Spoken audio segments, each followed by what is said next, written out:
नमो तच्छ भगवतो अरहतो सम्मा सम्बुद्धच्छ জগৎপূজ্য মহাকারণিক তথাগত সম্যক সম্বুদ্ধ শ্রীচরণে কৃতজ্ঞ প্রণাম নিবেদন করে পূর্ণ পারমিতে অংশগ্রহণকারী সকল উপাসক উপাসিকাগণের নিরোগ দীর্ঘায়ু সুখী জীবন তথা জ্ঞান বিমণ্ডিত জীবন কামনায় শুরু করতে চলেছে আজকের অভিধর্ম চর্চা ক্লাস।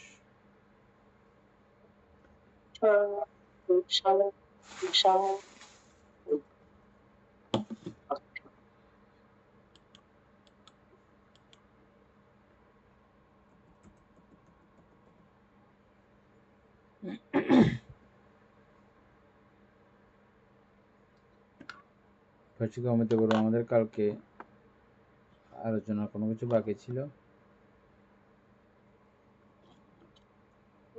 কালকে আমাদের চারি অপ্রমেয় গুলো শেষ হয়েছে, উপেক্ষা 5 নাম্বারটা এক সংজ্ঞা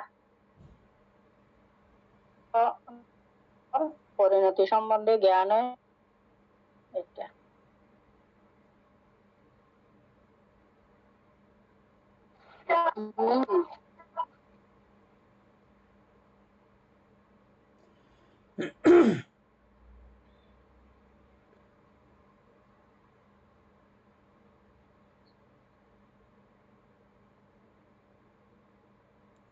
এক সংজ্ঞা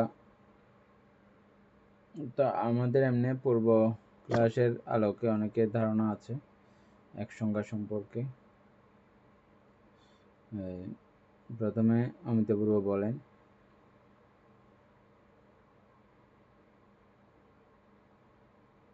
আচ্ছা, মানে এক সংজ্ঞা এটা আমরা যেটা কবলিকিত আহার বলি সেটা।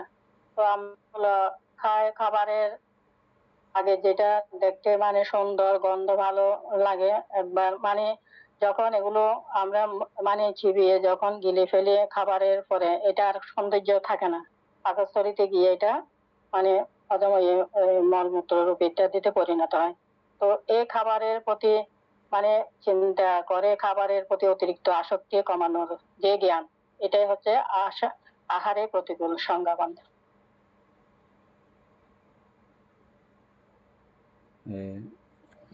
অর্থাৎ আমাদের ভাবতে হবে এটা কাছে আমাদের ক্ষুধা নিবারণকে টিকিয়ে রাখার জন্য। এইভাবে যদি আমরা যদি মানে পারি তাহলে এটা উপাসক জ্ঞানশ্রী সিংহ বলেন।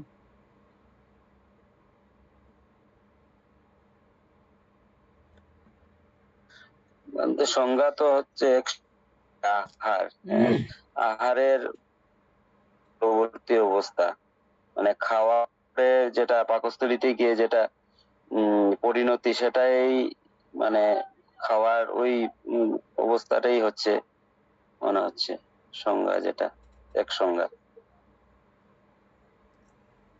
উপাসক দিবেন বাবু বলেন।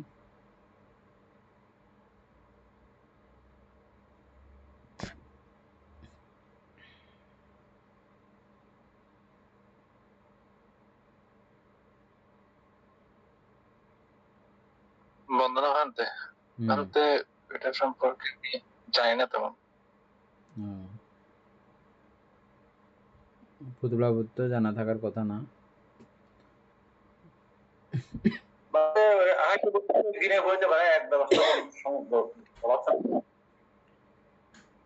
ঠিক আছে, এনি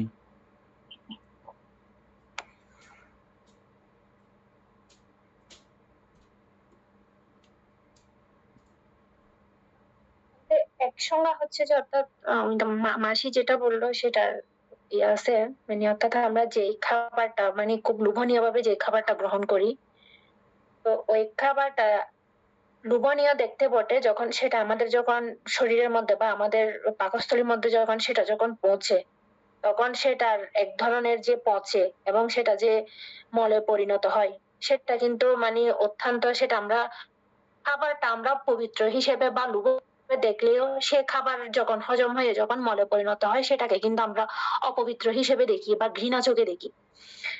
তো এখানে ওইটাই মানে গভীরভাবে আমাদেরকে উপলব্ধি করতে বলেছে, মানে এই এক সংজ্ঞাকে। অর্থাৎ এক কথায় হচ্ছে যে এটার ভাবনার মূল উদ্দেশ্য হচ্ছে যে যে আমাদের অতিরিক্ত যে আমরা লোভ বা আসক্তি বা মোহ থাকে সেটা দূর করাই হচ্ছে যে এই এক সংজ্ঞার মানে ভাবনার উদ্দেশ্য।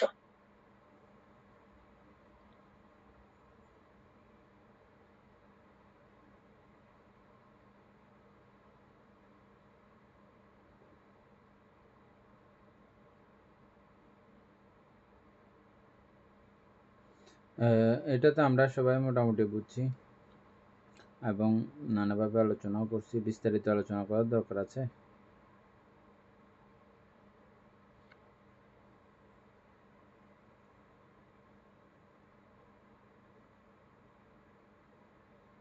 আমটা একটু করা দেন সবার।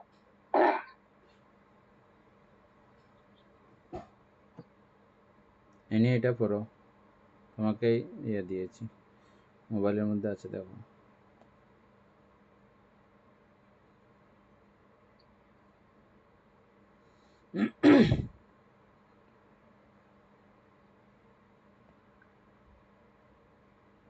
বুদ্ধ ধ্যানের সমতা ভাবনার 40টি বিষয়ে 40 প্রকার সমতা ভাবনার মধ্যে আহারে প্রতিকূলতায়া অর্থাৎ আহারের প্রতিকূল সংজ্ঞা। আহারের এক সংজ্ঞা একটি অত্যন্ত গুরুত্বপূর্ণ এবং ধ্যান পদ্ধতি। সহজ কথায় আহারের প্রতিকূল সংজ্ঞা মানে হলো আমরা যে আহার বা খাদ্য গ্রহণ করি তার প্রতি আসক্তি বা মোহ দূর করার জন্য খাদ্যের অশুভ, অপবিত্র বা প্রতিকূল দিকগুলো নিয়ে গভীরভাবে চিন্তা করা। এই উদ্দেশ্য এবং অনুশীলনের নিচে সংক্ষেপে আলোচনা করা হলো। এই ভাবনার মূল উদ্দেশ্য, আমরা সাধারণত খাবারের স্বাদ, গন্ধ বা রূপের প্রতি তীব্রভাবে আসক্ত হয়ে পড়ি, যা আমাদের মনে লোভ বা তৃষ্ণা তৈরি করে। এই ধ্যান অনুশীলনের লক্ষ্য হলো খাবারের প্রতি অতিরিক্ত লোভ বা আসক্তি কমানো। শরীরকে টিকিয়ে রাখার জন্য যতটুকু প্রয়োজন ঠিক ততটুকু আহার করার মানসিকতা তৈরি করা। রূপ ও স্বাদের মোহ থেকে মনকে মুক্ত করে চিত্তকে শান্ত করা। যেভাবে আহারের প্রতিকূল ভাবনা করতে হয়, ধ্যানী ব্যক্তি পুরো প্রক্রিয়াটিকে কয়েকটি ধাপে অত্যন্ত গভীরভাবে পর্যবেক্ষণ ও চিন্তা করেন। খাদ্য অন্বেষণ ও অর্জন। খাদ্য জোগাড় করতে মানুষকে যে পরিশ্রম, কষ্ট এবং কখনো কখনো নইতে হয় তার প্রতিকূলতা করা। চিবানো বা চর্বণ অর্থাৎ পরিভোগ। একটি সুস্বাদু খাবারও যখন মুখে নিয়ে দাঁত দিয়ে চিবানো হয় এবং মুখের লালা বা থুতুর সাথে মিশে যায় তখন তার আগের সুন্দর রূপ বা আকর্ষণ আর থাকে না, সে একটি মণ্ডে পরিণত হয়। পাকস্থলীতে অবস্থান। চিবানো খাবারটি যখন গলার নিচে নেমে পাকস্থলীতে যায় তখন তা পিত্ত, কফ ও নানাবিধ পাচক রসের সাথে মিশে এক দুর্গন্ধময় ও কুৎসিত অবস্থা রূপ নেয়। হজম ও নিষ্কাশন। পরিপাক শেষে খাবারের পুষ্টি অংশ শরীর শোষণ করে নেওয়ার পর বাকি অংশ মলমূত্র হিসেবে অত্যন্ত দুর্গন্ধযুক্ত ও অপবিত্র উপায়ে শরীর থেকে বের হয়ে যায়। লাভ বা সুফল। যিনি আহারের প্রতিকূল সংজ্ঞা লাভ করেন তার জিহ্বা স্বাদের প্রতি আসক্তি দূর হয় এবং তিনি কেবল শরীর নামক এই রথটিকে সচল রাখার জন্য করেন আনন্দের জন্য। এই ভাবনা নিয়মিত অনুশীলন করলে মনের লোভ ও মোহ দূর হয়, ইন্দ্রিয় সংযম সহজ হয় এবং সমতা বা চিত্তের একাগ্রতা লাভ করা সহজ হয়। বান্তে উপাসক জ্ঞানেশ্বর সিংহ আশা করে বুঝে গেছেন। আর এখানে খুব সহজভাবে আমাদের বর্তমান ভাষা অনুযায়ী সব বলা আছে, আশা করে বুঝে গেছেন। উপাসিকা অমিতা বড়ুয়া, বুঝছেন না? তারপরে করতে পারবেন আহারে একসঙ্গা ভাবনা করছিলাম, করতে পারবেন? চেষ্টা করবো আনতে। এটা কঠিন কোনো কিছু না, অন্য কিছু তো কঠিন আছে, এটা আবার কঠিনের কোনো কিছু নাই, বিশেষ জানার ব্যাপার আছে, ওরকম কোনো ব্যাপার না। নিলিবিলি ঘরের মধ্যে কেউ নাই সেদিন আপনি এটা ট্রাই করতে পারেন, অথবা ঘরের মধ্যে আছে সবাইকে বলে সবার সঙ্গে শুরু করতে পারেন। হ্যাঁ, কিভাবে শুরু করবেন, কিভাবে শুরু করব এটা নিয়ে সুন্দর করে একটু বলেন আমাদের, মানে প্র্যাকটিক্যাল সরাসরি আমরা যখন করব এটা এ নিয়ে, এটা লাস্টে তোমাকে বলতে বলবো, খেয়াল করো। হ্যাঁ, উপাসক পুতুলবাবু বলেন কিভাবে এটা আমরা করব, আপনি এতক্ষণ শুনেছেন।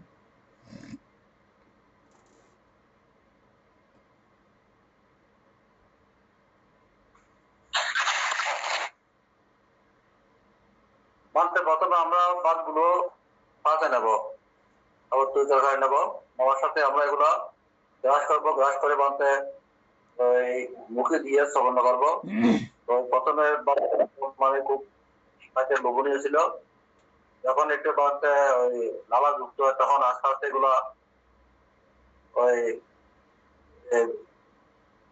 মধ্যে মধ্যে ওই দেখি দেখলে এগুলো আবার মানে যেগুলো আমরা বাইরে ফেলে দিই তখন আখায় কিচ্ছানে মানতে হয়, তখন এটা দিনে পরিণত হয়। এইভাবে চিন্তা করলে দেখা যায় মানে ওই আহারের প্রতি যে একটা আকর্ষণ, তখন এই আকর্ষণটা থাকবে না, আস্তে আস্তে মানে এতে জ্ঞান পরিণত হয় মনে হয়, এরকম মানতে। হ্যাঁ, ঠিক আছে। উপাসিকা লাভলি বড়ুয়া,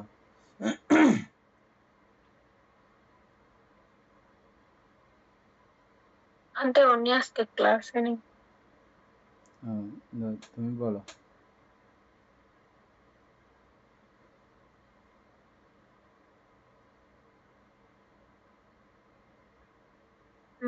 ভান্তে এখানে ভান্তে আমার একটা বিষয় জানার আছে, অর্থাৎ এই যে একসংখ্যা ভাবনাটা, এটা তো যে শুধু আমাদেরকে বা একটা নিরিবিলি স্থানে বসে যে এটা যে ভাবনাটা শুরু করতে হবে প্রথমে, এটাও তো না। যখন আমরা কোনো খাবার গ্রহণ করি তখনও তো সেটা আমরা ওই ধ্যানটা ভাবনাটা করতে পারি,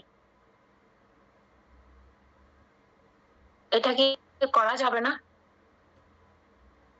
খাবার গ্রহণের সময়ও তো সেটা চিন্তা করা যায়, সেটাও তো এক ধরনের ভাবনা, যেটাকে নিয়ে আমি ভাববো ভাবিত করবো, সেটাও তো ভাবনা নয়? হ্যাঁ,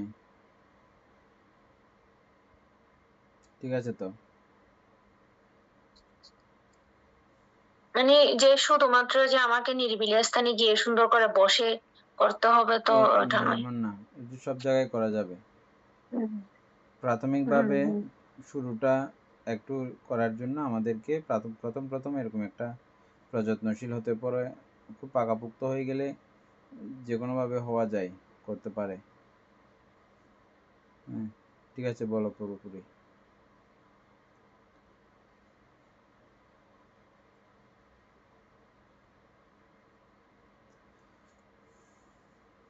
আমরা যে প্রথমে তো শুরু তো মামা সুন্দর করে বললো, তো ওইটার করার পরেও যখন আমরা আহ এই ভাবনার এটার আমাদের ভাবনার মূল উদ্দেশ্যটা হচ্ছে যে আসলে মানে ওই খাবারকে ঘৃণা করা নয়, যে আমরা যে খাবারটা গ্রহণ করছি সেটা যে এক মানে গ্রহণ চিবানোর পরে যে একটা যে যখন পাকস্থলীতে পৌঁছাবে হজম প্রক্রিয়া শুরু হবে যে একটা দুর্গন্ধ বের হবে, কিন্তু তাই বলে ওই খাবারকে যে আমরা ঘৃণা করব সেটা নয়।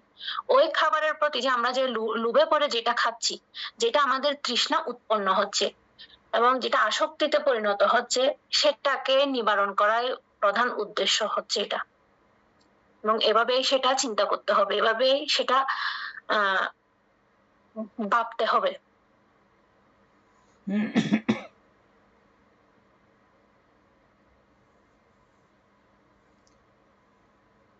আমরা এটা প্রত্যবেক্ষণ ভাবনা দেশনা করার সময় আমরা আলোচনা করেছি বেশ কয়েকবার।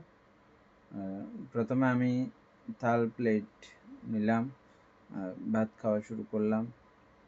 তারপরে শুরু করার পরে প্রথমে এখানে দেখতে খুব সুন্দর লাগতেছে, আমাদের যার যার গন্ধ, যেই এরা অর্থাৎ বিশেষ বিশেষ মানুষের কাছে এক এক রকমের গন্ধ ভালো লাগে। হ্যাঁ, যেমন কোনো দেশের মানুষের কাছে শুটকি গন্ধগুলো খুব ভালো লাগে, আবার কোনো দেশের মানুষের কাছে দেখবেন যে এগুলো পাইলে পর্যন্ত ওরা বহুত দূরে চলে যাবে, গন্ধগুলো সহ্য করতে পারবে না। ফ্রান্সের মধ্যে এমন এমন কিছু কিছু উদ্ভট খাবার আছে, এগুলোর গন্ধে অন্য মানুষ সহ্য করতে পারে না। আমাদের বাঙালিদের গন্ধ অনেকে সহ্য করতে পারে না, হ্যাঁ, বাঙালিদের খাবারের গন্ধ। কিন্তু এটা আমাদের কাছে অত্যন্ত লোভনীয়, গন্ধ পাইলে পর্যন্ত আমাদের খাইতে কীরকম ইচ্ছে করে। ওইরকম গন্ধযুক্ত থাকা অবস্থায় দারুণ লোভে জর্জরিত থাকে প্রত্যেক জাতের মানুষ।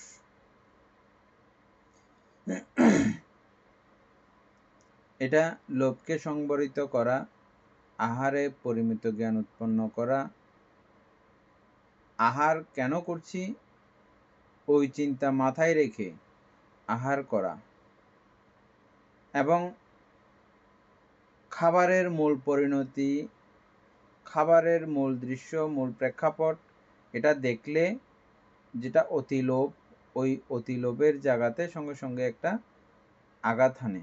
যেটা খেয়াল করবেন, আমরা অত্যন্ত প্রিয় একটা জিনিস পাইলে এটা খুব বেশি করে খাই, খাইতে গিয়ে আমাদের পেটে যে এদিকে ফুলে গেছে একটা পরবর্তী অশান্তি তৈরি হয়, ওই অশান্তির দিকে আমাদের আর খেয়াল থাকে না। ওই জাতীয় বিষয়গুলো খুব অনায়াসে এটা আমরা করতে পারি, দমন করতে পারি, এবং এটার মাধ্যমে আমাদের শরীর পরিপাকতন্ত্র এগুলো খুব ভালো থাকে। আর এই ভালো থাকা, আমাদের শরীর সুস্থ রাখা তো বটেই, তবে সেটা আমাদের এখানে মূল উদ্দেশ্য না। সেটা করার মাধ্যমে আমাদের এই শরীরকে ফিট রাখার মাধ্যমে আমরা যেন এই চতুরার্য সত্যকে বুঝার জানার জন্য যে প্রক্রিয়াগুলো আছে এগুলো যাতে খুব সুন্দর করে করতে পারি পরবর্তী ধাপগুলো। আমরা প্রত্যেকেই জানি যে আহারের প্রতিকূল সংজ্ঞার মাধ্যমে কি করা যায় না, প্রথম ধ্যান তো লাভ করা যায় না। এখানে পরিকর্ম উপচার অমিতা বড়ুয়া, প্রথম আহারে প্রতিকূল সংজ্ঞার মাধ্যমে কি কোন পর্যায়ে পর্যন্ত যাওয়া যায়? বান্দা পরিকর্ম আর উপাচার পর্যন্ত না বান্দা, সম্ভবত একটু করে দেখে নেন, আমরা পড়তে আলোচনা করতে দেখে নেন। এরপরে আর যাওয়া যায় না, কিন্তু যাওয়া না গেলেও এটা অত্যন্ত লাভের এবং কল্যাণের, পার্থিবভাবেও সকলের জন্য খুব লাভের এবং কল্যাণের। আমাদের অধিকাংশ ব্যায়াম, অসুখ অশান্তি এগুলো হওয়ার পেছনে প্রায় 50% দায়ী হচ্ছে যে আমাদের জিহ্বা। আমাদের পুরো অসুখ বিসুখের অর্ধেক দায়ী কাকে করা যায়? জিহ্বাকে। জিহ্বা সংবরণ হলে মানে 50% রোগ এমনি হবে না, এমনি ওই ডাক্তারগুলোর কাছে আমরা যাইতে হবে না, বুঝছেন? আমি বলেন আপনি বলেন, আমাদের সকলের একই অবস্থা। যারা জিহ্বা সংবরণ করেন তাদের এরকম বহু রোগ অটোমেটিকভাবে এমনি হয় না। এটা করার নিয়ম আপনারা ইতিমধ্যেই শুনেছেন, আরেকবার আমি আবার বলছি সকলের ভালো করে মনে থাকার জন্য। যখন আমরা গালে দিব, গালে দিয়ে এটা যখন জিহ্বার রস যখন এখানে নির্গত হয়, দাঁত দিয়ে চাবানোর পরে, জিহ্বা দিয়ে মাখার পরে, এগুলো মাঝে মধ্যে এটা প্লেটে নিয়ে দেখবেন, সরাসরি উপলব্ধি করতে না পারলে প্লেটে নিয়ে দেখবেন। আড়া চাবা করার পরে, পুরা চাবা করার পরে, একদম থেতলা করার পরে প্লেটে নিয়ে, ছোট একটা প্লেটে, বোন প্লেটে নিয়ে আপনি দেখবেন আর খাওয়া যায় কিনা এটা খেয়াল করবেন, যেটা বাস্তবতা, সত্যি কথা, যেটা আর খাওয়া যায় কিনা পুনরায়। হ্যাঁ, এটা একবার খেয়াল করবেন, দেখবেন যে না, এখানে এটা বড়ই ভয়ঙ্কর, বড়ই ঘৃণ্য লাগছে। ওটা ওই প্লেটের দিকে দেখেন, যেগুলো মূল খাবার রাখছেন আপনি খাচ্ছেন যেখান থেকে, সেটাও দেখেন, এটাও দেখেন, দুইয়ের মধ্যে কি পরিবর্তিত অবস্থা। ঠিক, এটা তো একবার আপনি এভাবে দেখেছেন, কিন্তু প্রত্যেকবারের সময় এটা আপনি ওভাবে আর দেখার দরকার নেই, এটা মনের চোখে ওই জায়গাটা দেখবেন। এবার এখান দিয়ে যত যাবে গলার নিচে যত নামবে তত এক এক জায়গার রস এক এক রকম, এগুলো পড়তে পড়তে পিত্তথলিতে থেকে যখন পাকস্থলিতে যখন যাবে তখন পিত্তথলির রস সহ নানাবিধ কার্যক্রম এবং আগের পুরনো কিছু খাবার দাবার আগের থেকে আছে যেগুলো, এগুলোর সঙ্গে মিক্স হয়ে এগুলোর সঙ্গে গন্ধ মিলিত হয়ে এমন উদ্ভট একটা কাণ্ড শুরু হয় এখানে। এটাও আমরা দেখি মাঝে মধ্যে যদি আমাদের বমি হয় তখন। ওই বমির কথা আমাদের মনে আছে প্রত্যেকের। গাল থেকে ফেলা যেটা যেমন ছিল, বমি করার পরে সেটা তেমন না। গালের থেকে চাবানোর পরে যে এরকম গন্ধ হয়েছে, যখন বমিটা হয় ওই গন্ধ সমান না, বড় ভয়ঙ্কর গন্ধ। এটা আরেকজন পাইলে মাত্র আরেকজনের লগে লগে বমি করে দেয়, দেখেছেন? বমির গন্ধ আরেকজন পাইলে আরেকজন লগে লগে বমি করে, কত ভয়ঙ্কর ভাবে এখানে হয়ে যায়। এগুলো খাবার গ্রাস খাচ্ছেন, যাচ্ছে যাচ্ছে যাচ্ছে, যেহেতু যাচ্ছে ওই পুরো ভাবটা মনের মধ্যে আনয়ন করতে হবে। এটাকে বলা হয় আহারে প্রতিকূল সংজ্ঞা। আচ্ছা, এর পরবর্তীতে আরও কি হচ্ছে, এগুলো হজম প্রক্রিয়া হয়ে বিভিন্ন জায়গাতে যাচ্ছে। আমরা বিভিন্ন জায়গায় 32 প্রকার অসুচি ভাবনাগুলো পড়ার সময় দেখেছি প্রত্যেকটা জায়গার ঘৃণ্যতা, বর্জ্যতা, আমরা একটা একটা ক্রমান্বয়ে প্রত্যেকটা দেখেছি আমরা, না? এগুলো এই রসকর যেগুলো হচ্ছে এগুলো প্রত্যেকটা এক একটার থেকে এক একটা বড় ঘৃণ্য, বড় কদাকারপূর্ণ, এবং প্রত্যেক দিন সকালবেলা বা খাবারের অবশিষ্টাংশ যেটা অধিকাংশভাবে আমাদের হয়, নির্গত হয় পায়খানা এবং প্রস্রাব দ্বারা। ওই পায়খানা প্রস্রাবগুলোও এটা এই খাবারগুলো এখন এমন, কালকে সকালবেলা হইতে হইতে এটা বিবর্ণ হয়ে এটা পায়খানার আকার ধারণ করবে এবং বড়ই দুর্গন্ধ। পায়খানায় গিয়ে নিজেরটা নিজে সহ্য করার মতো পরিস্থিতি আমাদের থাকে না। আমরা অনেকে নাক ধরে ধরে, অনেক মানুষের আছে নিজে নিজেই নাক ধরেও পায়খানা করে, নিজের গন্ধ নিজেও সহ্য করতে পারে না, এরকমও আছে। আরেকজন চাইলে তো লগে লগে সঙ্গে সঙ্গে, যারা বদ্ধ পায়খানা আছে, আরেকজন চাইলে এই গন্ধটা করতে হয়, সহ্য করতে হয়, বড়ই ভয়ঙ্কর। ওই ভাত খাওয়ার প্লেটে বসে এ টু জেড এই পুরো ভাবনাটা, এবং পরিশেষে হচ্ছে কি আমার শরীরের মধ্যে এটা কাজে লাগতেছে, শরীরটা বড় হওয়ার পিছনে এই খাদ্যের অবদান রয়েছে। ও তাহলে শরীরটা তো হয়েছে, এটা সুন্দর, এটা বালা, এটা কি? এটাকেও ওই শেষ পরিণতি, যখন মরা লাশ, মরা পচা পেয়েছেন মানুষ, পচা গন্ধ কখনো কখনো। তাহলে আমি যেটা এখানে সুন্দর বলে মনে করতেছি, এটাও যখন ঠিকঠাক মতো ওরকম থাকে না, এটা পৌঁছে এরকম ভয়ঙ্কর ধরনের গন্ধ হয় সব দিক থেকে। এই খাবারের এ টু জেড পর্যন্ত পুরো বিষয়টাকে ভাবনা করা, চিন্তা করা, ভেবে নেওয়া, এটাকে বলা হয় আহারে প্রতিকূল সংজ্ঞা। যদিও বা এটা ধ্যানের খুব গভীরে নিয়ে যেতে পারে না, কিন্তু কতটা লাভের, কতটা কল্যাণের আমরা এই আলোচনা থেকেই বুঝে গেছি, না?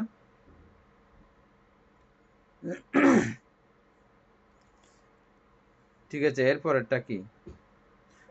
উপাসিকা এনি বড়ুয়া, এটা গ্রুপে পাঠিয়ে দিতে হবে প্রত্যেকে, যাতে আবার দেখতে পারে।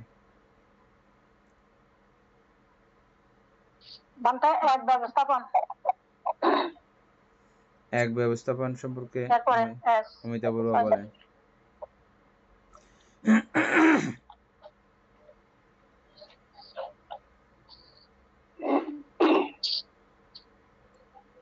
এক ব্যবস্থাপন দেহস্থ, কঠিন, তরল, উষ্ণ ও বায়বীয় এই চারি ধাতু সম্বন্ধে ব্যবস্থাপন এক ব্যবস্থাপন ভাবনা।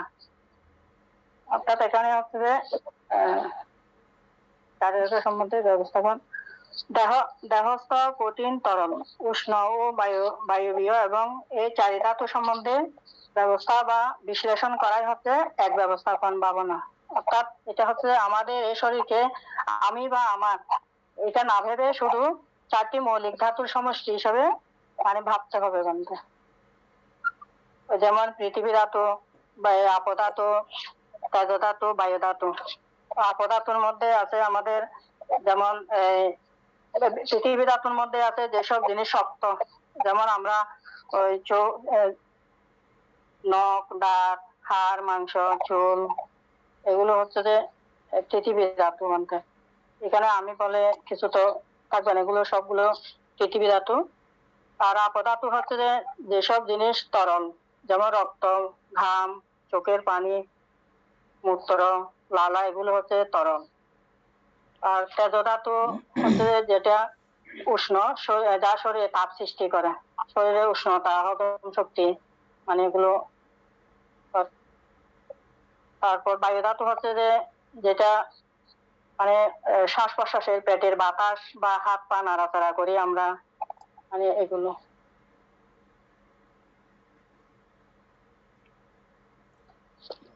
এটাকে ভাবতে হবে মানতে, এটা এগুলো চারি ধাতুর সমষ্টি আর কি মানতে, মানে এগুলো আমার মৌলিক চারি ধাতুর সমষ্টি। এখানে আমি বা আমার বলতে এখানে কিছুই থাকবে না, এইভাবে ভাবনা করতে হবে।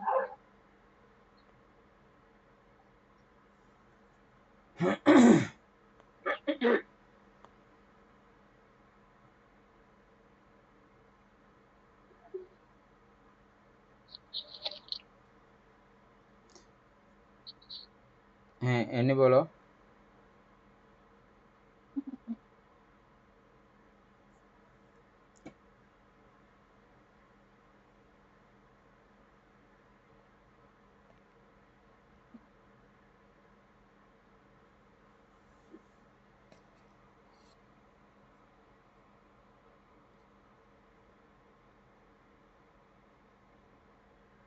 মিউট করা।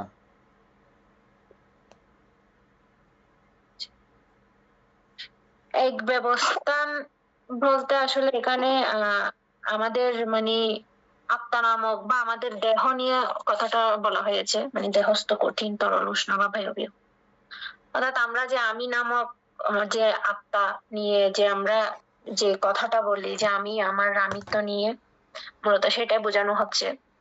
অর্থাৎ আমরা যে আমার শরীর বলি, আমার দেহ বলি, তো এখানে আমি নামক বলতে কিছু পুরো শরীরটা হচ্ছে যে চারি ধাতুর সমন্বয়ে গঠিত। এবং প্রত্যেকটা জায়গায় যখন আমরা যখন পুরো শরীরকে যখন দেখব যে মানে কোনটা কিসের কিভাবে সৃষ্টি, আপধাতু কিভাবে আছে, পঠবী ধাতু কিভাবে আছে, তেজ ধাতু কিভাবে আছে, সেটা যখন পুঙ্খানুপুঙ্খানুভাবে যখন দেখে, তখন ওই যে আমি নামক বা আত্মা নামক কোনো কিছুই আর থাকে না। তো মূলত এই ভাবনাটার উদ্দেশ্য হচ্ছে যে আত্মা নামক ওইটার জন্য, মানে জগতে যা কিছু আছে সবকিছু হচ্ছে যে অনাত্মা। সেটা আমাদের শরীর হোক বা আমাদের দেহ হোক বা যা কিছু আছে না কেন, যা কিছু সৃষ্টি না, সেখানে সবকিছু হচ্ছে চারি ধাতুর সমন্বয়ে এই সৃষ্টি।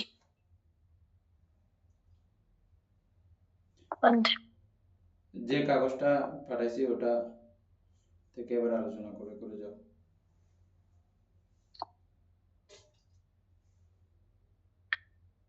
চল্লিশ প্রকার সমত্ব ভাবনার বুদ্ধ ধ্যান তালিকায় আহারের প্রতিকূল সংজ্ঞা। হ্যাঁ, আহারের প্রতিকূল সংজ্ঞার ঠিক পরের যে ভাবনাটি উল্লেখ রয়েছে তা হলো,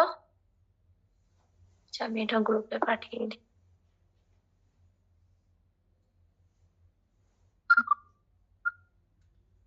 তা হলো চতুর্ধাতু ব্যবস্থাপন ভাবনা, বাংলায় যাকে ধাতু ব্যবস্থাপন বা চার উপাদান বিশ্লেষণ ধ্যান বলা হয়। পালি ভাষায় একে বলা হয় চতুর্ধাতু ব্যবস্থা। সহজ ভাবনার মূল কাজ হলো আমাদের এই দৃশ্যমান শরীরটাকে কোনো অখণ্ড ব্যক্তি আমি বা আমার আত্মা হিসেবে না দেখে একে প্রকৃতির চারটি মূল উপাদানের ধাতুর একটি সমষ্টি বা সংমিশ্রণ হিসেবে ভেঙে ভেঙে দেখা। চারটি উপাদান বা ধাতু কি কি? এই ভাবনায় শরীরকে নিচের চারটি প্রধান ভাগে বিশ্লেষণ করা হয়। পঠবী ধাতু, মাটি বা কঠিন উপাদান, শরীরের যে অংশগুলো শক্ত এবং যার নিজস্ব আকার আছে, যেমন চুল, লোম, নখ, দাঁত, চামড়া, মাংস, পেশি, হাড় এবং অভ্যন্তরীণ শক্ত অঙ্গসমূহ। এগুলো হচ্ছে যে পঠবী ধাতু। তারপর আপধাতু অর্থাৎ জল বা তরল উপাদান যেগুলো আছে। শরীরের ভেতরে সমস্ত তরল পদার্থ যা অন্য উপাদানগুলোকে ধরে রাখে, যেমন রক্ত, লালা, চোখের জল, ঘাম, মূত্র, পিত্ত এবং চর্বি। তেজধাতু অগ্নি বা তাপ উপাদান। শরীরের ভেতরের তাপমাত্রা বা শক্তি যা শরীরকে উষ্ণ রাখে বা নিয়ে যায় এবং আমরা যে খাবার খাই তা হজম করতে সাহায্য করে। বায়ু ধাতু বায়ু বা গ্যাসীয় উপাদান। শরীরের ভেতরের বাতাস এবং গতি, যেমন শ্বাস প্রশ্বাস, প্রশ্বাস ও নিঃশ্বাস, পেটের ভেতরে গ্যাস এবং শরীরের রক্ত ও শক্তি সঞ্চালনের গতি। যেভাবে এ ভাবনা করতে হয়, ধ্যানী ব্যক্তি স্থির হয়ে বসে তার নিজের শরীরের দিকে মনোযোগ দেন। তিনি চুল থেকে শুরু করে পায়ের নখ পর্যন্ত প্রতিটি অঙ্গকে পর্যবেক্ষণ করেন এবং মনে মনে চিন্তা করেন, এখানে কোনো আমি বা মানুষ নেই, এটি কেবল কিছু হাড়, মাংস, রক্ত, রক্ত, শরীর তাপমাত্রা এবং বায়ু, একটি অস্থায়ী কাঠামো। যেমন একজন কসাই যখন একটি গরু কাটে, তখন সে গরুর মাংসগুলোকে আলাদা আলাদা ভাগে রান, কলিজা, চর্বি ভাগ করে বিক্রি করে। তখন তার মনে আর গরু ভাবাটা থাকে না, থাকে শুধু মাংসের টুকরো। ঠিক তেমনি এই ধ্যানের মাধ্যমে সাধক নিজের শরীরকে উপাদানগুলোতে ভাগ করে দেখেন। এ ভাবনার মূল সুফল অহংকার ও আসক্তি দূর করা। আমি সুন্দর, আমি শক্তিশালী, এই জাতীয় শারীরিক অহংকার বা রূপের প্রতি মোহ সম্পূর্ণরূপে কেটে যায়। অহং বা আমি বোধের বুদ্ধ দর্শনের মূল অনাত্মা, কোনো স্থায়ী আত্মা নেই। তথ্যটি এই ধ্যানের মাধ্যমে গভীরভাবে উপলব্ধি করা যায়। চিত্তের মুক্তি, শরীরকে প্রকৃতির অংশ দিলে মৃত্যু ভয় দূর হয় এবং মন পরম শান্তির দিকে এগিয়ে যায়। বান্তে অমিতা বড়ুয়া, এরপরে আর কোনো বিশদভাবে আলোচনা করার দরকার আছে? মানে কারণ না একটু ঠিক আছে। এটা এমনি নর্মালি চারি মহাভূত বুঝা খুব সুদূরহ ব্যাপার। শুধু দুরহ না, সুদূর বেশি ডেঞ্জারাস আছে বিষয়টা। যে যে কথাগুলো আছে ওগুলোর সাহায্য নিয়ে ক্রমে আমরা পৌঁছতে পারি এই বুঝাবুঝির মধ্যে। এটা এমনি নর্মালি এনের কাছে বোঝা আছে বিষয়টা। অমিতা বড়ুয়ার কাছেও চারিধাতু সম্পর্কে একটা জ্ঞান আছে আমি মনে করি। তারপরে এগুলো আপনারা শেয়ার করেন ক্রমান্বয়ে আরও যারা আছে আমরা যাতে সকলেই এটা বুঝতে পারি, চারিধাতু পর্যন্ত বুঝাবুঝির মধ্যে আমরা যেতে পারি। চারিধাতু বুঝলে এই আলোচনাগুলো একবারে সহজ হয়ে যাবে।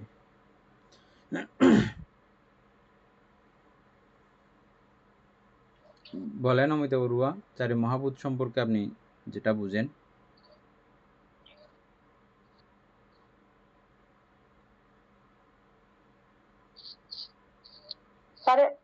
চারি মহাভূত হচ্ছে যে পৃথিবী ধাতু, বায়ু ধাতু, আপধাতু, তেজ ধাতু, এগুলোর সমষ্টি তো আমাদের দেহ সৃষ্টি। অত ভালোভাবে জানা নেই। ঠিক আছে জানি।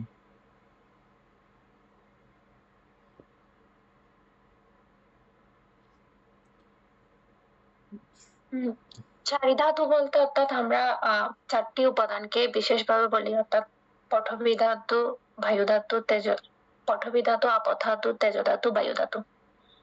তো আমরা জানি যে মানে জগতে যেগুলা সৃষ্টি বা আমাদের দেহস্থ হোক বা বাহিরস্থ হোক, সবখানে কিন্তু এই 4টি ধাতুর বিদ্যমান আছে, সেটা আমরা জানি এবং আগেও জেনে এসেছি। তবে এখানে আরেকটা বিষয় হচ্ছে যে 4টি ধাতু যখন একত্রে থাকে তখন একটি উপাদান তৈরি হয়। আমরা যখন পঠবিকে যখন আলাদা করব, পঠবিকে যদি আলাদা করি, পঠবির কিন্তু নিজস্ব আর কোনো গুণ নাই, মানে নিজের বলতে আর কোনো কিছুই নাই। সেখানেও কিন্তু আমরা আত্মা এবং অনাত্মা সেটাও কিন্তু উপলব্ধি করতে পারি। পঠবী একাকী কোনো কিছু তৈরি করতে পারবে না। আর 3টা যদি না থাকে, আপধাতু, তেজধাতু, বায়ুধাতু, এই 3টা যদি না থাকে তাহলে পঠবীর আর কোনো শক্তি নেই বা কোনো কিছু করার ইয়ে নেই, সেটা আমরা জেনে এসেছি।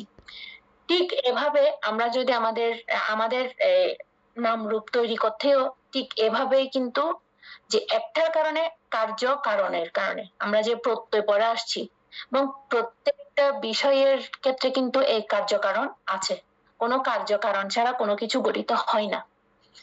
এবং ঠিক আমরা যদি চিত্ত চৈতসিকের ক্ষেত্রে যদি বলি, একটা চিত্ত তৈরি হতে অনেকগুলা চিত্ত সমন্বয়ে কিন্তু একটা চিত্ত তৈরি হয়েছে, যেখানে সর্বচিত্ত সাধারণ চৈতসিক থেকে শুরু করে যা কিছু প্রয়োজন হয়েছে একটা চিত্ত তৈরি হতে। তো ঠিক এভাবে একাকী কোনো কিছুই নাই। তো একক যখন কোনো কিছুই নাই, মালিক যখন নাই, তো সেখানে আমরা আত্মা হিসেবে কোনো কিছুই ধরতে পারি না। প্রতিটা জায়গায় হচ্ছে যে এটা অনাত্মা।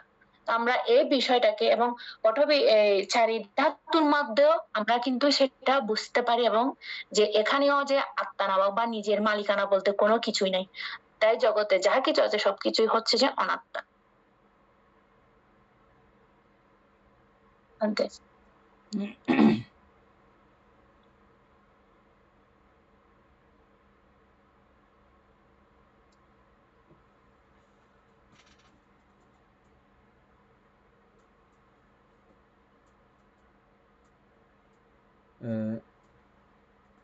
খুব একটা মজার বিষয় হচ্ছে যে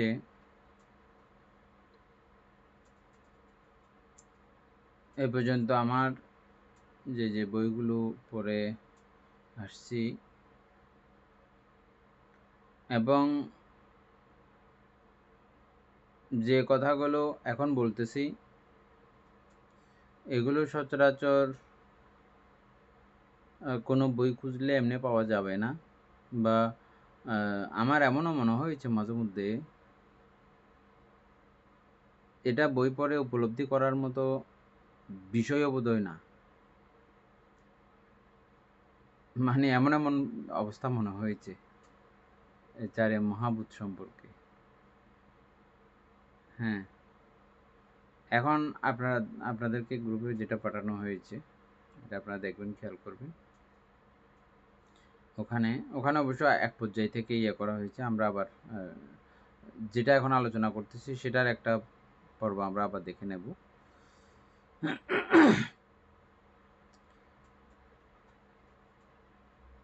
যদি কেউ এটা বুঝতে পারেন আমাকে জানাবেন, বলে ভান্তা আমি এটা বুঝতে পেরেছি আপনার আলোচনাতে, বা এ নিয়ে সুন্দর করে আলোচনা করেছে বিষয়টা।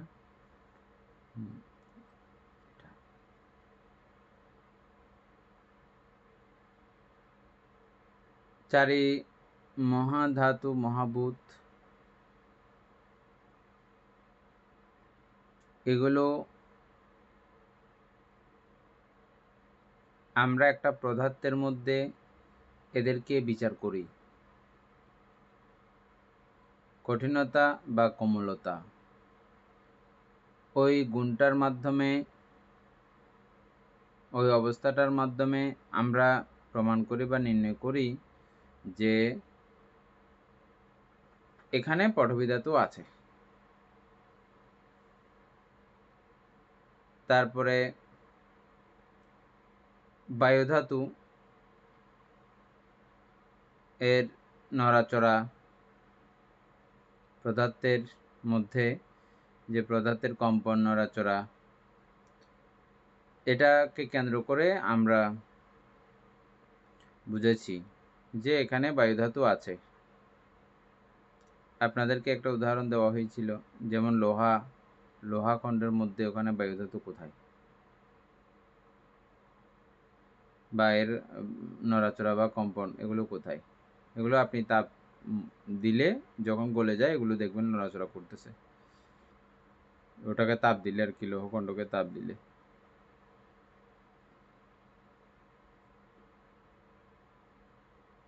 আপধাতু একটার সঙ্গে একটা যে বন্ধন করে আছে, একটা ধাতব খণ্ডের সঙ্গে একটা ধাতব খণ্ডের, বা এক অণুর সঙ্গে আর এক অণুর, বা আমরা যেটাকে ভৌতিক পরিভাষায় কলাপ বলি, ওই কলাপের সঙ্গে আর এক কলাপের যুক্ত হয়ে থাকার যে চৌম্বকীয় একটা ক্ষমতা আছে, চুম্বকীয় ক্ষমতা যে অবস্থার দ্বারাই এটা বানিয়ে থাকে, ঠিক ওই অবস্থাটাকে বলা হয় আপধাতু বা বন্ধন ক্ষমতা।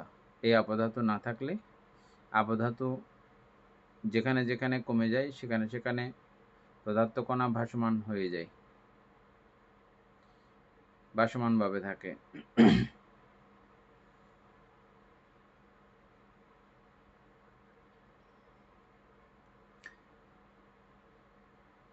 তেজধাতু প্রত্যেকটা এরকম বস্তু কণা, পদার্থ কণার একটা নির্দিষ্ট একটা তাপমাত্রা আছে, ঠান্ডা হোক বা গরম হোক, যে কোনো একটা তাপমাত্রা ওর আছে। এটাকে বোঝার জন্য ঠিক এটা বুঝতে হবে, এনে যে কথাটা বললো এখন, এইখান থেকে এই চারটা থেকে যে কোনো একটার কমতি হইলে, যদি বলি যে সেখানে তাপ নাই আর তিনটা আছে, পটভি, বায়ু, আপ, এই তিনটা আছে, এটা বললে এটা মিথ্যা কথা, এখনো কোনো কিছু নাই। এই চারটা এট এ টাইম যুক্ত হইলেই পদার্থের অবস্থা দেখা যায়। এট এ টাইম চারটা না থাকলে পদার্থ নাই বলেই বলতে হবে।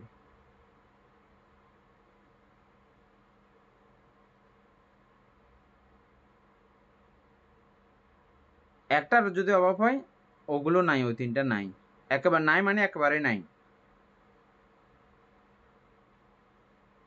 চারি মহাভূতের সমষ্টি মাত্র, এটা চারি মহাভূতের সংযোজিত একটি অবস্থা।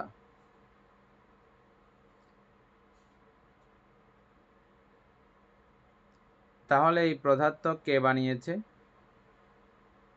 কিভাবে সৃষ্ট? এইগুলোও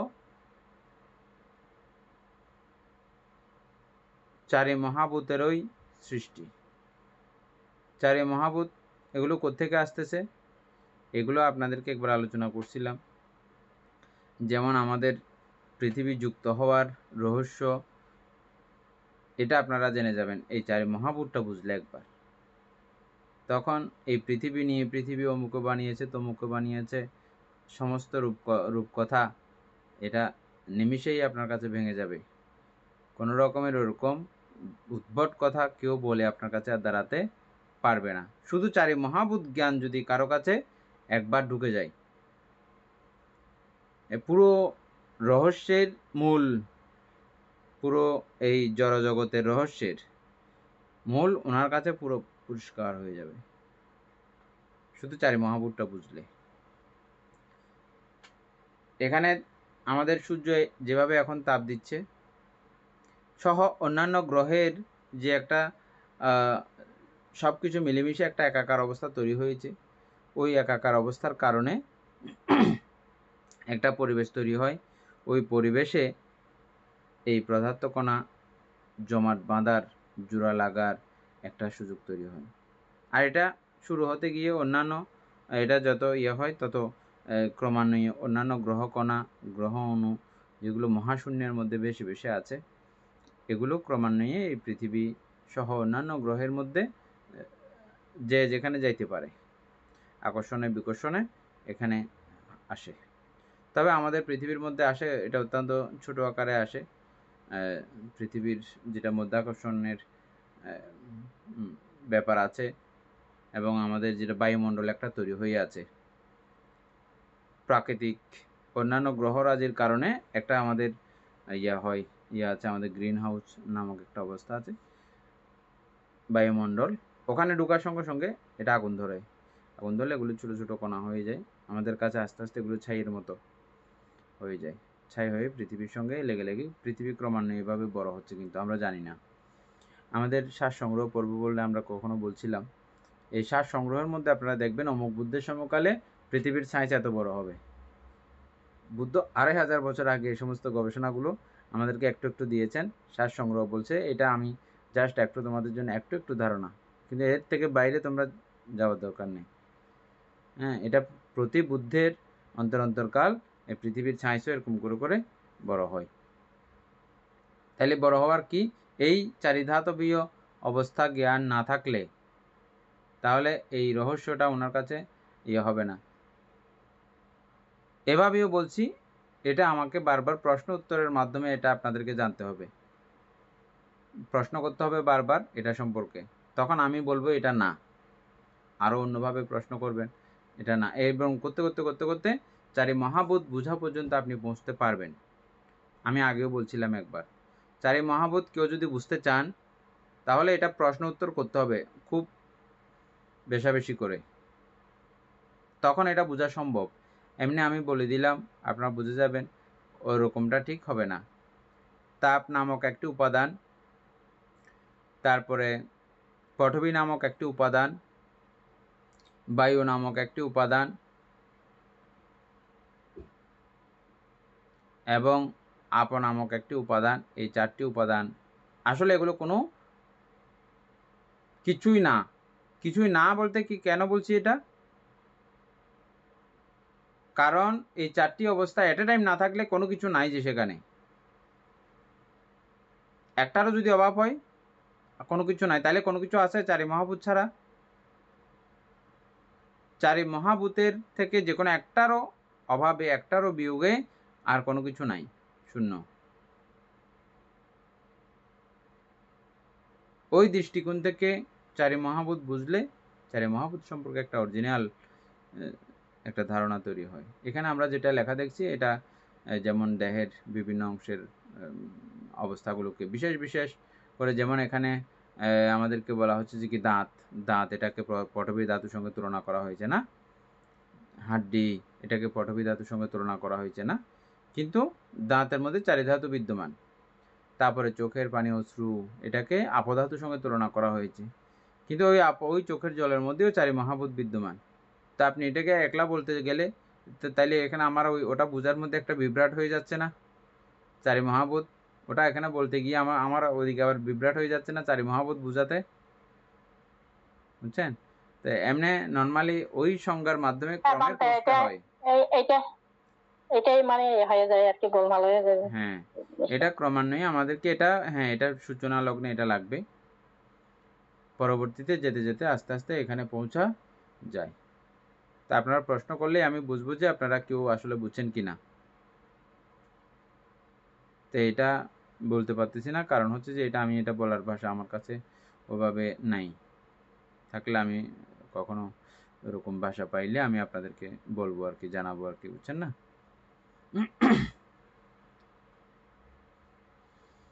আচ্ছা, তো এখানে এই চারি মহাভূতের তৈরি, চারি মহাভূতের সৃষ্ট এই দেহ,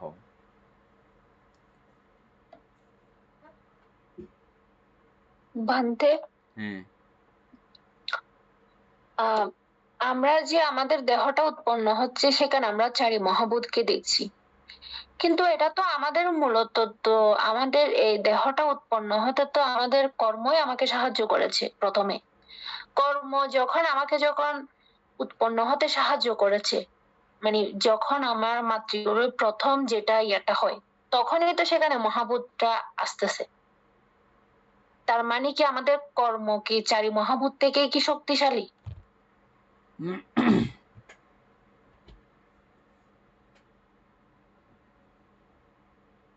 কর্মের শক্তি কর্মের জায়গায়, চারি মহাভূতের শক্তি চারি মহাভূতের জায়গায়, দুইটা দুই জগতের বিষয়, এটা রূপ জগতের বিষয়, এটা নাম জগতের বিষয়। এগুলোরও মিলন কেন্দ্র আমরা কখন দেখি? প্রতিসন্ধিক্ষণে। চারি মহাভূত যে একটা পরিবেশ তৈরি হইলে ওখানে নাম এর কার্যক্রম সংযোজিত হয়। Bante, হুম bante sepa হয় না কর্মজ ঋতুজ আবার একটা কি চিত্ত চিত্তজ আহারজ সেপকের রূপ হ্যাঁ কর্মজ ঋতুজ চিত্তজ ঋতুজ চিত্তজ আহারজ আহারজ এটা কি রূপ কি এটা রূপ হ্যাঁ সৃষ্টি হচ্ছে আর কি হ্যাঁ রূপ সৃষ্টি হওয়ার পিছনে কর্মজ কারণ আহারজ কারণ চিত্তজ কারণ ঋতুজ কারণ যার কারণে এই রূপ সৃষ্টি হয়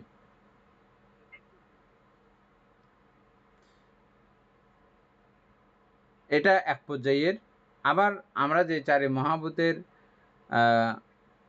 এটা সৃষ্টি হওয়া বলতে যেমন কর্মজ কারণে যে রূপ সৃষ্টি হয়েছে ওটা আরেক পর্যায়ের দেখেন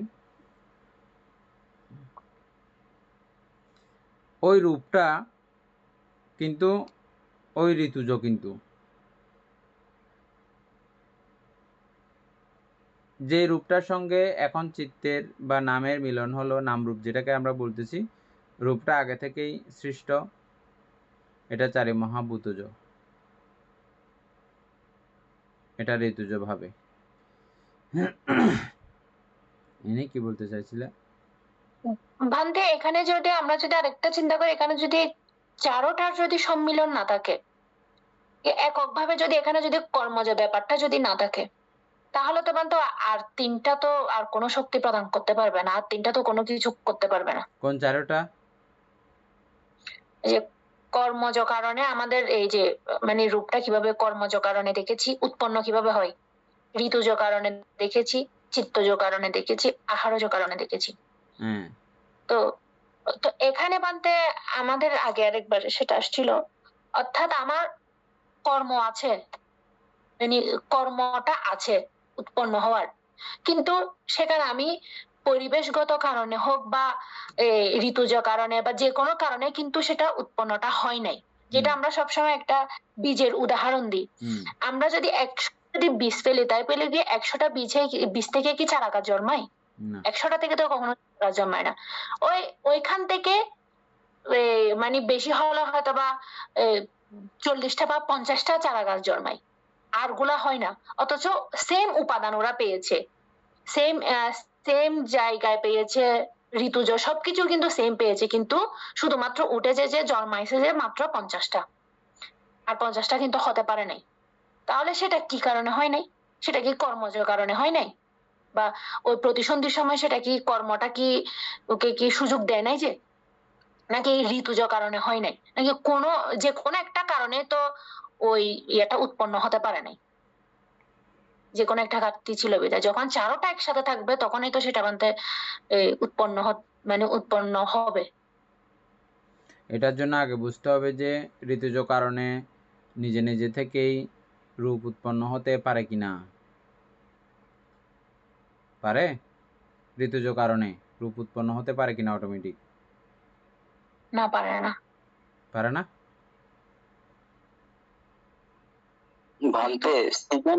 ভাবতে এই যে কোন যেমন শীতকালের ফল বা গ্রীষ্মকালের ফল এগুলো যে ঋতুজ কারণে হচ্ছে সেখানে কর্মজ কারণটা কি এখানে বা কোনো আহারজ কর্মজ কারণটা কারণ নাই এটা ঋতুজ কারণে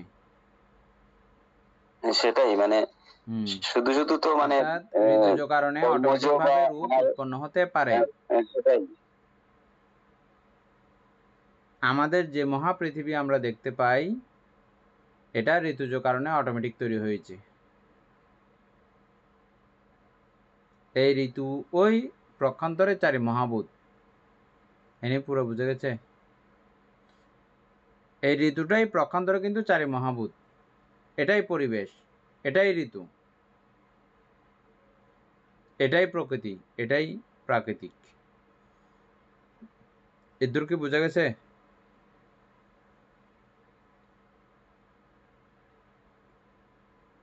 ভান্তে এটা বীজের ক্ষেত্রে উদাহরণ না দিয়ে আমাদের মানুষের একটা দেন এটা যদি বলি যে কি এবার আমাদের মানব দেহ আসো মানব দেহ মধ্যে আমাদের চারি মহাভূত বা ঋতুজ কারণ লাগবে। তারপরে আমার কর্মজ কারণ, কর্মজ রূপ এখানে আছে। তারপরে আহারও, প্রতিসন্ধির সময়ে তখন আহারের ব্যাপার নাই, কিন্তু এর পরের ক্ষণ থেকে আহারের ব্যাপার আছে। তারপরে বাদে প্রতিসন্ধি মানে বাদে আহারের কারণ নাই, তো ওটা কিভাবে বেঁচে থাকে নাকি প্রতিসন্ধির সময়?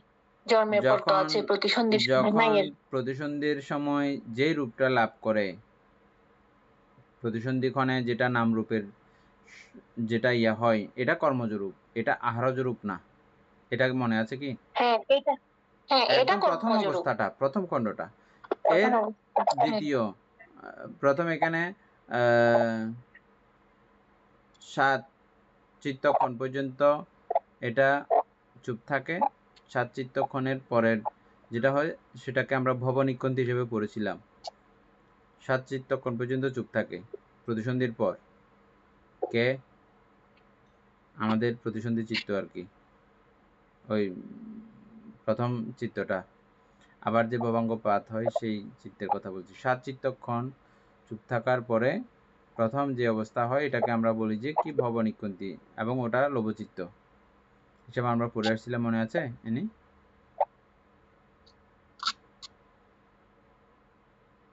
বানতে, হ্যাঁ এটা মনে আছে। বা ওই ভবের সূচনা, এটা সূচনা লগ্নের ওই চিত্তকে আমরা ভবনিকন্তি নামে জানি। এই যে প্রথম যেটা পাওয়া হয়েছে যেই রূপখণ্ডকে, ওটা ওখানে আহারের ব্যাপার ছিল না, ওটা আগে থেকেই ছিল। এটা চিত্ত গিয়ে বা নাম গিয়ে সেখানে সংযোজিত হয়।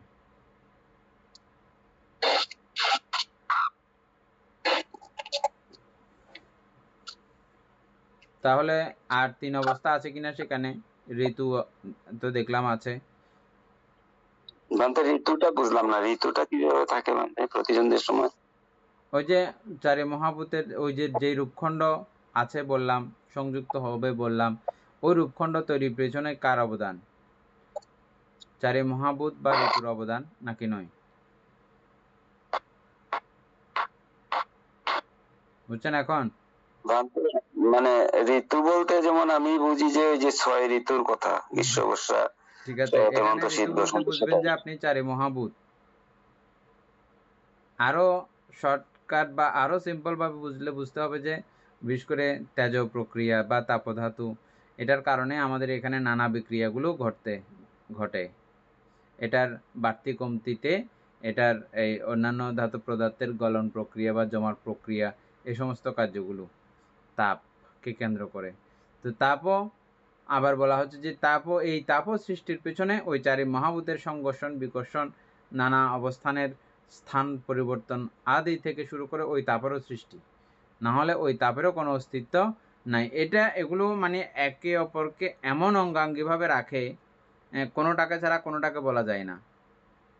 সেম সর্বচিত্ত সাধারণ চৈতসিক যেমন কোনোটাকে ছাড়া কোনোটাকে বলা যায় না, এখানেও যদিও বলতেছি যে এই তাপের কারণে পুরো এই সার্কেলটা হচ্ছে।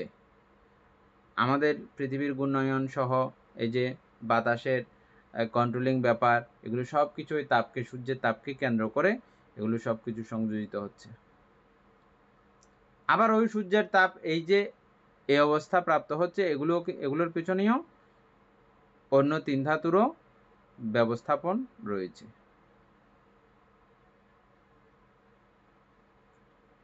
সর্বোপরি বলতে গেলে ওই চারি মহাভূতই, চারিটি অবস্থাই হচ্ছে যে মূলত ঋতু। আর আমরা যেভাবে বাংলাদেশ ইন্ডিয়ার ঋতু বলি, আমরা 6 ঋতু, মানে ওগুলোর পরিবর্তনের কারণে 6 প্রকারের ওয়েদার হয়। বান্তে কত হলো বিক্রিয়ার কারণে কার্যের কারণে হ্যাঁ যেমন ব্ল্যাক হোল থেকে মানুষ যদি হ্যাঁ,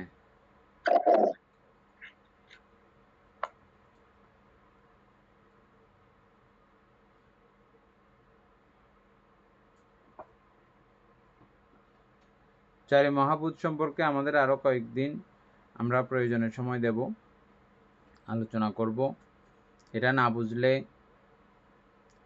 রূপের অনাত্মতা বুঝা এটা সহজসাধ্য হবে না। আমরা যে বলি বারবার নামরূপ বুঝতে হবে, বিপাসনা করতে হলে নামরূপ বুঝতে হবে।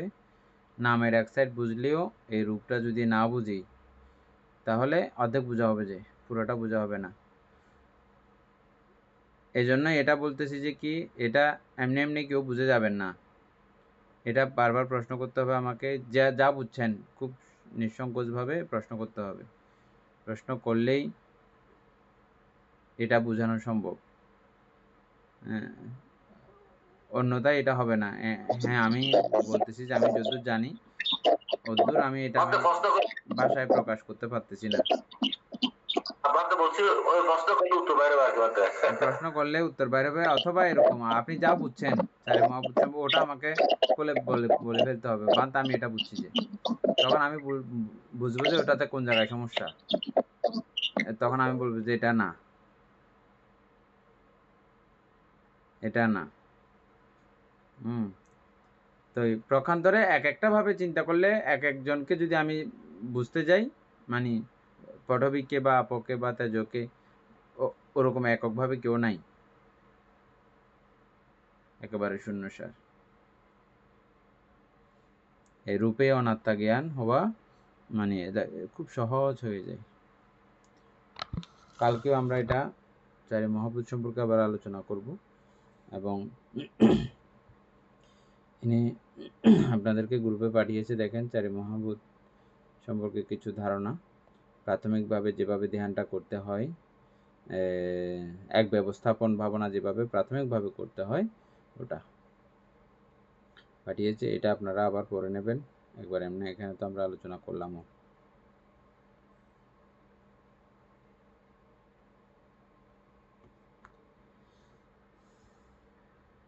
এটা বুঝলে মাত্র আর দেহের প্রতি কোনো রকমের অহংকার, আমিত্ব সংজ্ঞা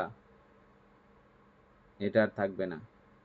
রূপ নিয়ে যত কথা, যত আলোচনা গুঞ্জন, সবগুলো মুহূর্তের মধ্যে নিমিষ, কিচ্ছুর এখানে কোনো ব্যাপার আর থাকবে না। একটা সাইড, যে কোনো একটা সাইড বুঝলেইও আর এক সাইড পুরো পঙ্গু হয়ে যায়। মানে রূপের সাইড যদি আপনি বুঝেন, নামের সাইড এদিকে আমাদের এই জগতের মধ্যে, রূপীয় জগতের মধ্যে একটা সাইড বুঝলে আর এক সাইড অটোমেটিকভাবে পঙ্গু হয়ে যায়। হ্যাঁ, ওটা ওভাবে সচল থাকতে পারে না। যাই হোক, আমরা কালকে আবার আলোচনা করব। সদ্ধর্মপ্রাণ প্রিয় উপাসক উপাসিকা বৃন্দ, এতক্ষণ যাবৎ আমরা অভিধর্ম চর্চা করেছি, এতে আমাদের অপূর্ণীয় পুণ্য সাধিত হয়েছে। পুনরাশি অনন্ত চক্রবাসী সত্যগণকে দান করছি, গুরুভান্তিদেবকে দান করছি, মাতা পিতাগণকে দান করছি, এবং এই পুণ্যের কাছে আমরা প্রত্যেকে প্রার্থনা করব নির্বাণ লাভ অবধি অসৎ ব্যক্তি, মূর্খ ব্যক্তি, পাপমিত্রের সংসর্গ লাভ না করে সদা সর্বদা জ্ঞানদর্শী কল্যাণ মিত্রের সান্নিধ্য সংসর্গ লাভ করতে সক্ষম হই। এরূপ সাধু কামনা পোষণ করে আজকের মতো ক্লাস এখানে সমাপ্ত করছি। সাধু সাধু সাধু প্রকাশ